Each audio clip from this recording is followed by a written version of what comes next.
the valley wakes before the people do.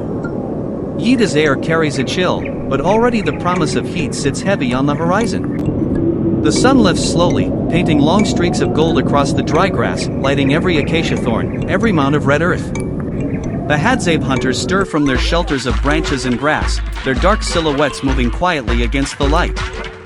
Bare feet press into the cool dust. No words are spoken yet. The day ahead is not one of leisure, it is survival. Beside them lie their tools, bows carved from strong branches, arrows tipped with iron or poison, spears shaped by patient hands. Animal skins hang over their shoulders, trophies and clothing in one. Each man's face is firm, eyes still heavy with sleep but already scanning the horizon, reading the sky as if it whispers secrets.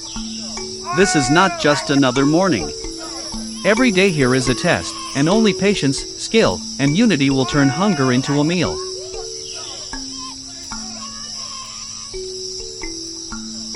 Morning has not fully broken. The camp is quiet, but already the young boys of the Hadza are awake. They sit in a small circle under the shade of a tree, their little bows resting across their laps. These bows are not as strong as their fathers, but they are crafted carefully by the elders to train steady hands. The boys laugh softly as they bend the small sticks, fitting sinew strings across the ends. Their fingers fumble, the strings slipping, but they try again. Patience is part of the lesson. A Hadza boy learns that before he can run through the bush, he must first learn control. Beside them, a group of slightly older youths test catapults. They cut fresh leather, tying it firmly between forked branches. They bend, pull, release, stones fly through the air, striking termite mounds with a dull thud. When a boy misses, he shakes his head but grins, collecting more stones from the ground. They keep trying, because missing is part of learning. The elders watch quietly. They do not scold. They simply observe, their sharp eyes noting who has the patience, who has the strength, who has the hunger to learn. Sometimes an elder kneels beside a boy, guiding his hands. Hold the bow lower. Pull steady. Don't rush. Let the arrow fly with the breath, not the anger. The boys nod. They adjust. They shoot again. This time the arrow flies straighter, deeper into the mound. Their faces brighten, proud. Meanwhile, the hunters prepare the real weapons. Under the rising sun, they squat low with long branches stretched across their knees. With stone tools, they scrape the bark away, shaving it until smooth.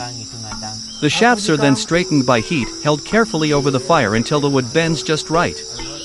The smell of smoke mixes with dust and sweat.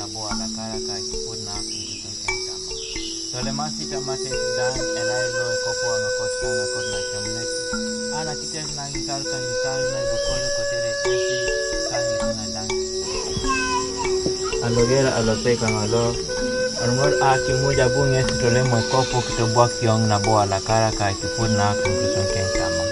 Tole masita mates dan erai lo ekopo.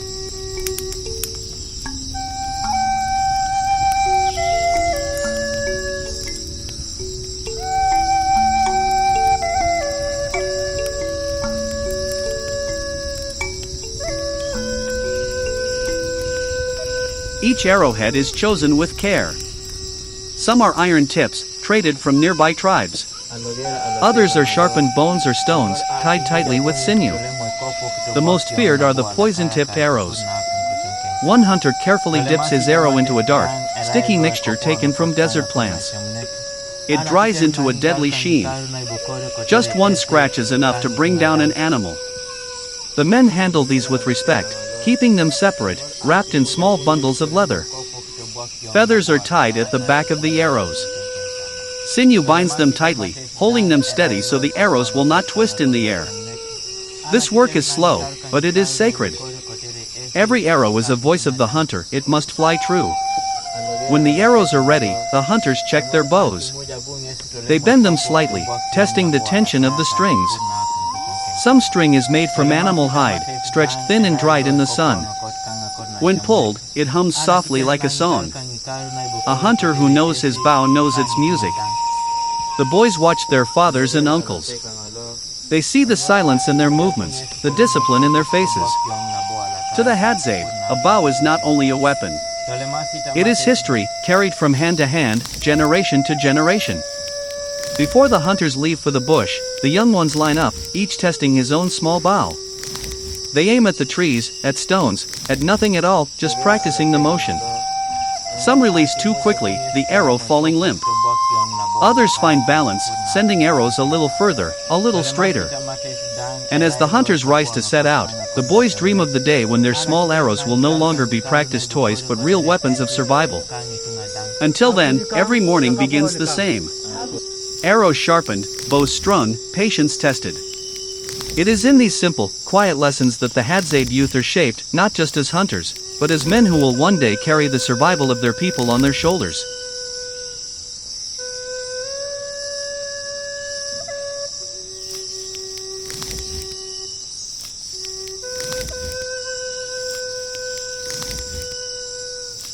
The hunters rise with the sun.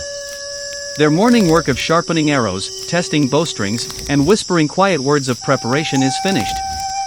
Now comes the moment of setting out. One by one, they gather their weapons, their lifelines. Bows are slung carefully across their shoulders. The wood, bent and tested by fire, gleams faintly in the dawn. Each bow is different, carrying the mark of the man who shaped it. The strings hum lightly when touched, taut and alive, ready to release force with a whisper. The arrows are bundled together, tips glinting, some iron, some stone, some poisoned with sap. They are tied in skin quivers, carried on the back. The hunters check them once more, fingers running across the shafts, feeling their balance. Each arrow is more than a tool, it is a promise that when loosed, it will not return wasted. Spears are balanced in the hand, their wooden shafts polished smooth by years of grip. For heavier game, the spear is trusted more than the arrow. A man who walks with a spear walks with certainty. When all is ready, they move.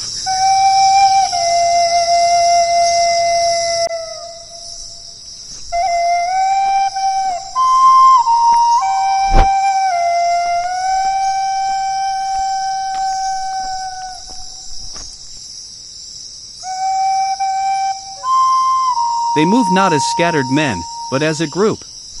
Shoulder to shoulder, a silent brotherhood. Their bare feet press into the earth with each step, toes flexing, gripping the dust and the dry grass. The land does not resist them, it accepts them, as it did their fathers, and their fathers before them. The hunters know the earth beneath their feet. They know the cracks of the dry clay, the thorns scattered across the ground, the soft patches where animals have passed. Each step is placed with purpose, light and steady, never wasteful. To walk in silence is an art, and silence is the first weapon of the Hadza. Ahead, the dogs leap and dart. Their noses skim the soil, their bodies twitching with instinct. Their tails flick in excitement, weaving through bushes and shrubs, sniffing every hidden scent. These dogs, lean and sharp, are more than animals, they are companions, partners in survival, trained through generations to find what the eye may miss. The hunter's pace is steady. They do not rush. To rush is to lose the hunt before it begins. In the Hadza world, speed means little. Patience brings more than haste ever could. They walk in rhythm with the land, with the heartbeat of the savannah itself. The vast open land stretches before them. Golden light spills across the grasslands, touching termite mounds, thorn trees, and distant ridges. To the untrained eye, this land may appear empty, harsh, unforgiving. But to the Hadza hunters, it is a living map. Every broken twig is a mark. Every print in the soil, a clue. Every faint call of a bird is a message.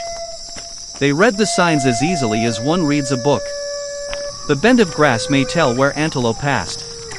The sudden flight of guinea fowl may warn of predators nearby. The distant bark of a baboon may speak of water hidden in the rocks.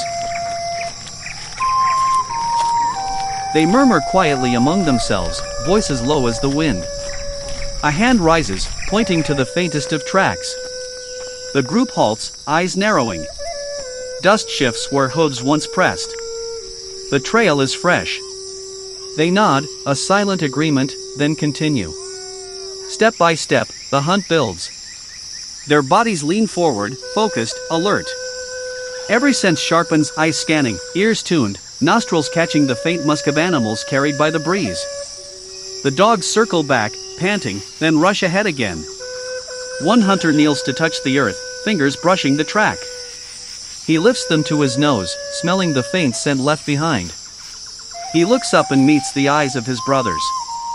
The message is clear without words: the hunt has begun. And so they walk on, silent, patient, unyielding. Each man carries not only his bow and arrows but also the weight of his people. Each step presses history into the soil, as old as the land itself. The Hadza do not chase time. They walk in rhythm with it. For them, the savannah is not empty. It is alive. And as they move across it, shoulder to shoulder, the hunters are not just men. They are the continuation of a story written by their ancestors, a story that will be told again each time an arrow flies true.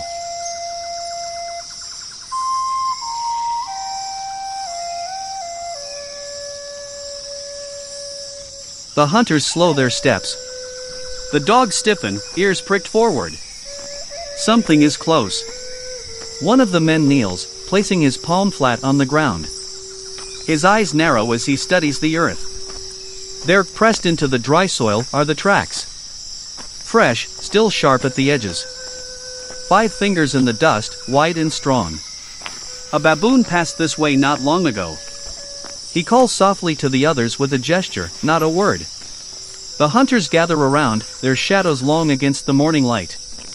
Each man bends low, studying the marks. One points further ahead, where broken branches hang at odd angles. Another notes the faint scatter of dung, still warm. Their eyes meet. This is no old trail. This is alive, waiting just beyond the ridge. The dogs pace in circles, whining softly, eager to run. The hunters quiet them with a sharp hiss. Patience. The baboons are clever, quick, and strong. To chase blindly is to lose. To wait, to plan, is to win. They move forward in single file now, each man stepping where the other has stepped, leaving no extra trace. Their bodies lower, closer to the ground. The bows are no longer across shoulders, they are in hand, arrows ready. The sinew strings are drawn back slightly, not fully, but enough for a quick release. Every hunter knows, in the wild, the difference between a meal and an empty belly is the speed of a heartbeat. The sound of the savannah changes. Somewhere ahead, there is movement.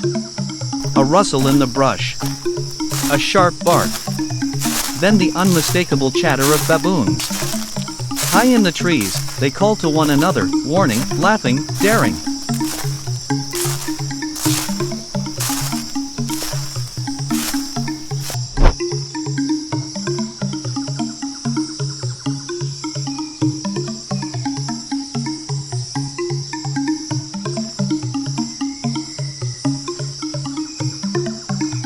The hunters freeze beneath the branches. Their eyes scan upward, quick but careful. Shapes move against the light, shadows leaping from branch to branch. The men signal to each other with the smallest of gestures, a tilt of the chin, a glance, a finger pressing to lips. Suddenly, a bark from the dog splits the silence. The baboons scramble, chattering wildly. The hunters rise from the grass, bows drawn. Feet pound against the dry earth. Bodies lean forward, swift and silent as shadows. One arrow flies fast, sharp, singing through the air. It strikes with a dull thud. A baboon cries out, tumbling through the branches. Dust rises where it hits the ground, then silence. The men do not celebrate.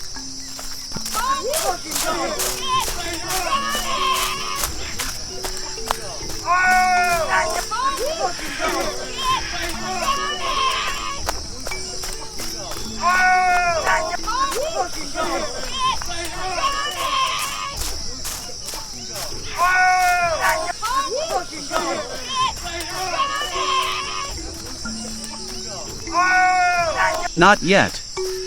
They rush forward, feet light, eyes sharp. One bends beneath a rock outcrop where the wounded baboon tried to hide. With strong arms, he pulls the animal free. The weight is heavy, but his back is steady. He slings it across his shoulder, the red of fresh blood dark against the skin cloak he wears. Sweat glistens on their foreheads, running down their faces. Yet their eyes shine not with joy, but with pride. The hunt is not easy. Every arrow costs energy, every chase drains the body. But success means honor. Success means food for the camp. They pause to breathe. The dogs circle the body, sniffing, tails wagging, but the hunters push them back gently. This meat is not yet theirs. It must be shared in the circle of the people. One man kneels again, pressing his hand to the soil. He looks up at the group, his face calm but firm. There are more, his eyes seem to say. The prints continue deeper into the trees. But for now, they carry their prize. Step by step, they move as one again, the weight of the baboon on their shoulders, their bows and arrows gleaming in the sun. Behind them, the savannah is quiet, as if holding its breath. Ahead, the path home waits, a path of fire, cooking, and sharing. The hunt has ended. But the story of the meal is just beginning. The hunters walk in silence as they leave the bush. Their shadows stretch long in the afternoon sun, falling across thorn trees and open grass. One carries the baboon across his shoulders, its limbs swaying gently with each step.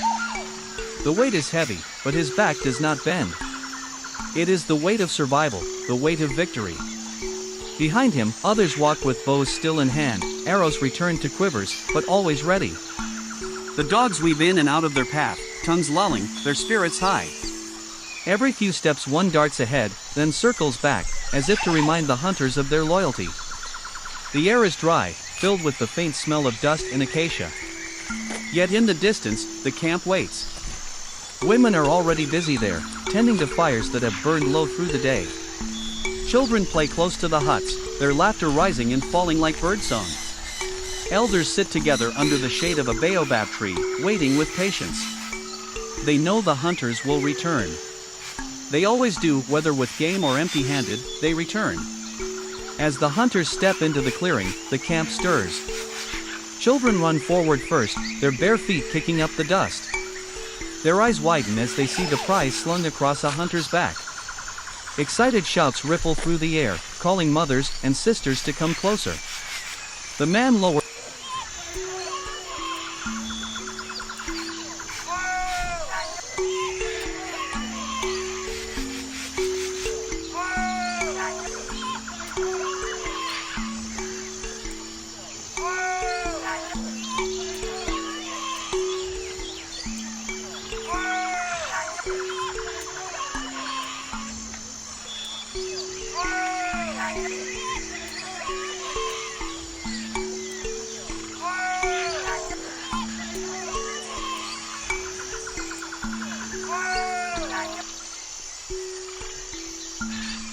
the baboon carefully to the ground.